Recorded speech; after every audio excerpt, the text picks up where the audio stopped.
If you've been wondering how Donald Trump is reacting to the January 6th committee voting unanimously to subpoena him, not well. He sent a 14-page letter that he totally wrote himself to Bennie Thompson, the chair of that committee. It has a headline, as letters always do: "The presidential election of 2020 was rigged and stolen." So he hasn't learned much of a lesson, presumably, from all of this. Anyway, he goes on to say so many different things, and we're not gonna cover all of them. He talks about the impeachment hoaxes of the radical left Democrats and all of that stuff. But he goes on to say, "This memo is being written to express our anger, disappointment, and complaint that with all of the hundreds of millions of dollars spent on what many consider to be a capital C charade and capital W witch hunt, and despite strong and powerful requests," what does that even mean? "You have not spent even a short moment on examining the massive election fraud that took place during the 2020 presidential election, and have targeted only those who were, as concerned American citizens, protesting the fraud itself." Who the "our" is that begins that paragraph, I have no idea, and that is only the first of many times that Donald Trump speaks out in support of the people who he has previously been forced to condemn, that stormed the Capitol and tried to murder people and overthrow democracy and all that. He's back on their side, he's back in defense of them. In it, he rehashed many of the same claims that he's been making since January 6th or even since November 2020. He claimed that he had authorized thousands of National Guard troops to defend the Capitol, a claim that his own former acting defense secretary refuted in testimony to the committee. He just keeps saying it despite that. He says that the elections in Georgia, Michigan, Arizona, Wisconsin, and Pennsylvania were all dubious because of reports of irregularities or suspicion about movement of ballots. Every single one was, of course, stolen. He specifically says that black Democrats in urban areas stole the election from him. That's how it happened, basically. He did a state-by-state breakdown of all of this evidence. You can either read that in his letter or watch whatever videos Mike Lindell has put out recently. It's all the same stuff. And he went on to say that apparently one of his biggest grievances was that the hearings weren't interesting enough, and so they were very poorly rated. The Unselect Committee was. It got very poor ratings during their show trial. Look, the ratings of the hearings are like the least important thing that has ever happened. But let's also keep it real. The ratings were good. The MSNBC was winning in their time slot. It doesn't matter. Nobody should care about that, but I feel the need to correct the record on that. So anyway, I don't know, Jake. Okay. So first, it should be noted that it is an amazing irony that the right wing that claims to love alpha males has chosen a leader that is the weakest person in America, that is just a nonstop crybaby. Like, you just poke him a tiny bit and he'll cry. It's like you could make $1 out of it. Oh my God, shoptyt.com. That's an idea, okay? We're gonna look into you, make a Trump dollar. You press the soft belly, right? Now look, I'll give you an example that I think will clarify it for you. So, we've talked about, we like Bernie Sanders, right? We criticize him when it makes sense, etc. But obviously, he's fine. Overall, he's the top progressive in the country among politicians, right? Okay, good. So now, and Bernie also actually had something rigged against him. That was the 2016 DNC, the primaries, right?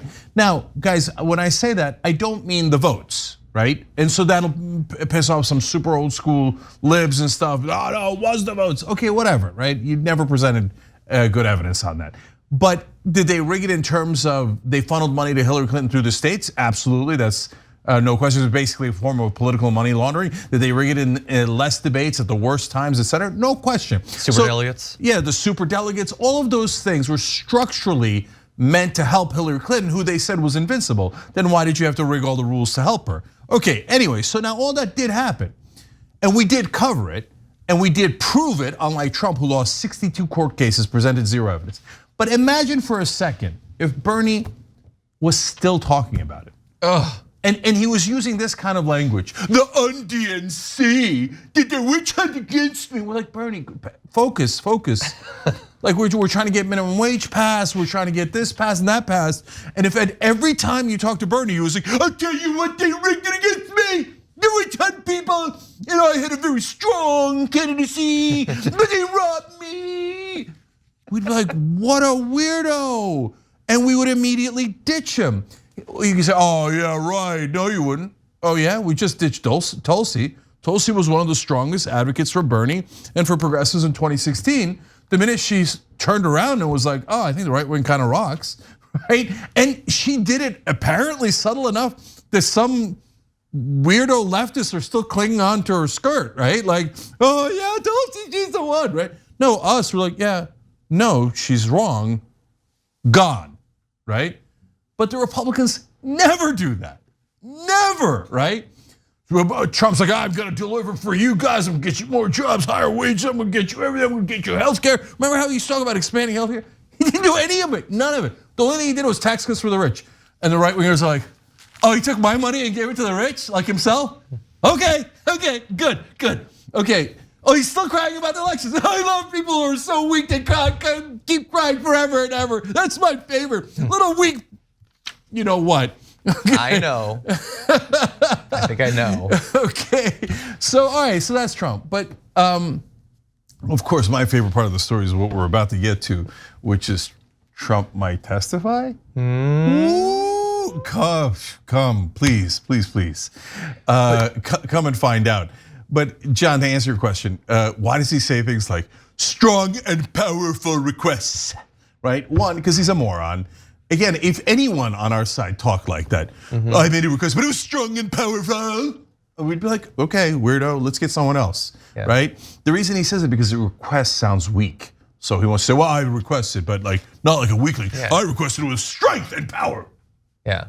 Child, well, idiotic child. And that's why even like the most basic, like beginning creative writers learn that you don't add more adjectives, you use stronger verbs. It's a demand. That's the strong word, not a powerful request. It's a demand, okay? The English language is fascinating. You should look into it. He should definitely look into it. He claims he has. You remember when one time he claimed the best words. No, not only that. He said that he invented the word fake. Yet still the right wing's like, oh, I bet that's true, man. No, that wasn't in the English language my whole life. Yeah. Okay, so we're gonna turn to the testifying in a sec, but first, you made claims about him being weak, which is obviously ridiculous. It takes a true alpha to use part of their 14-page whiny letter to include literal photos of the crowd. If we could go to graphic 6. So the January 6th committee is making the case that you sent a bunch of people from your rally to go attack the Capitol. And you respond to that by saying, look how many people I told to attack the Capitol. Oh, okay, I guess. That at least, I think those are authentic photos, which means that we have evolved, okay? Because he's actually showing real photos of the crowds he's drawn, but I don't see how that makes things better for him. My rioters and insurrectionists were strong and powerful. Did I accidentally just admit I'm guilty? Yeah, oops. You kind of did. Oops, capital O, oops. Okay, let's turn now to potentially more important stuff. The question now is, will Donald Trump actually come in? January 6th committee apparently wants him to. Is he gonna do it? Well, he has publicly attacked the committee, okay, but he has been telling aides privately that he favors testifying before the panel as long as he gets to do so live. Now, the lawmakers have rejected similar demands from other witnesses, but preliminary discussions among the panel members indicated more openness to a live interview with Mr. Trump, that is fascinating because obviously doing it or not is one thing, doing it live or not is potentially even more important. A Trump advisor apparently told the Daily Beast on Thursday evening that he should not. We don't know who that advisor is. I assume his legal team is desperately trying to get him to not do that. But we know who Donald Trump is, and we know he loves talking to a camera. We know he loves lying about the election. This is a great opportunity to do both of those things before a lot of people. So what do you think at this point? You think he's gonna do it? Well, look, first I wanna address his supporters. Do you think he's really smart and really right on this issue? Or do you think he's a dumbass and totally guilty? Because that should determine logically whether you want him to testify or not. Look, I've testified before. And when they asked me to testify, since I was right, I wasn't like, I don't want to testify. No, I went and testified happily. And I did great, right? Because I was right. So what is it, guys? What do you want? Like, if you really believed it, again, let's say Bernie was asked to testify. Are you really in favor of higher wages? Yeah, great, let's go. Are you kidding me? On national TV? Great, let's do that immediately, right? But you know what you're thinking, MAGA. You're thinking, don't go. They'll say things like, it's a perjury trap. Not unless you intend to lie. Well, hold on, when you say MAGA there, are you talking about his legal team advisors and maybe Fox News hosts? Are you talking about regular MAGA people? No, I'm talking about regular MAGA. Because I bet they want to see him testify more than anything in the world. Come on, push him to do it. Because all of his advisors and all the Fox News hosts already know he's a dumbass, right? They've been lying to their audience the entire time. If you ask Tucker Carlson his real opinion, should Trump testify? He would tackle him to have him not testify. No, when you corner Tucker, he lies. He's already told us that. Yeah. So of course not. Look, guys, MAGA guys, you don't get it. All of your leaders already know what you don't know. Trump is one of the dumbest guys in politics, and he is a pathological liar. Why do they know it a little bit better than you do? Even though, come on, guys, how long is it going to take you to figure it out, right? Because they deal with him every day on a personal level. So he'll be like, "Get me a Diet Coke," and you get him a Diet Coke. I didn't ask for that. You're like, he can't help himself. That's why we call it pathological, right? Yep. So if he went to go testify, minimum every other sentence would be a perjury charge, right? He lies nonstop, right? So of course, all of his advisors are like, no, whatever you do not testify under oath. By the way, I mean, you see it, we'll talk more about it later in the show with Roger Stone, but they all are like, oh my God, the Democrats are gonna get us, and they're gonna, if we are lie under oath, they're gonna put us in prison. Oh, for January 6th, he wanted the pardon because they were gonna put, have you guys met the Democrats? The Democrats have still not gotten Trump under oath once. Yeah. None of the prosecutors in the country, for all the laws that he's ever broken, have ever gotten him under oath once. If all you gotta do is get him under oath, he just sit back, relax, enjoy the show. He'll give you hours and hours of lies because he can't help himself. But MAGA guys, you think I'm wrong. Oh, he's the most honest guy I've ever seen. Great, then encourage him. Send him notes, he'll love it. Oh, great Lion King. He's, did the King of the Lion video the other day. Oh, the jackals are nipping at your heels. Go crush the jackals. Live TV, okay. Testify, show them what you got. You're so right. Okay, I would love to see that. By the way, John, don't get me wrong. It's not impossible for the Democrats to blow. Like, oh, sure, yeah. Yeah, like Trump could testify and they'd be like, I don't know, right? And you're like, no. Oh my God. He just talks for 3 hours straight and they don't interrupt him. But luckily Raskin's on there. Yeah, Raskin. And Liz Cheney's on there, so they probably won't blow it completely. Yeah, one would hope so. I still love that they invoked the perjury trap. Like they so knew that he could not help but lie that they came up with a concept where him lying proves the other side is bad.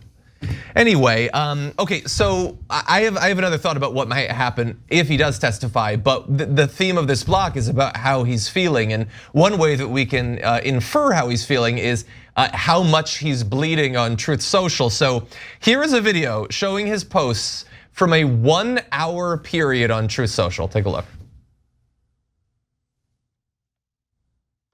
Baking soda. Baking soda. The thing that you're supposed to inject into your lungs? I don't know.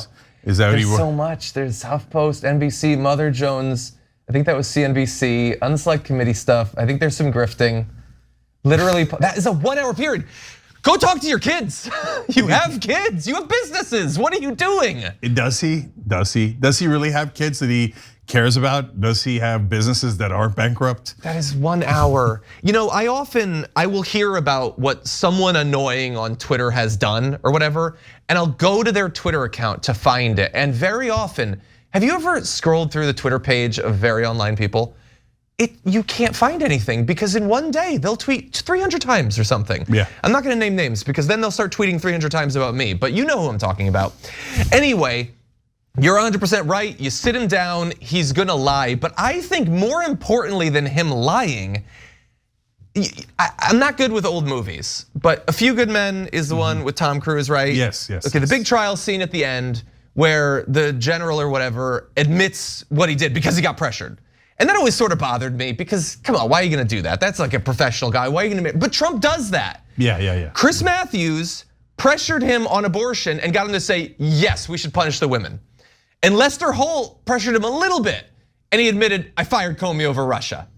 Like, all you have to do is make it so he feels like, well, I don't want to admit that I broke the law, but like now that seems like the strong thing to do. They could easily get him to admit that he wanted violence, easily get him to admit that he wanted Mike Pence to die. He will definitely lie, and that is damaging. But him telling the truth could be way more damaging, and he will do it so readily. That's a brilliant point.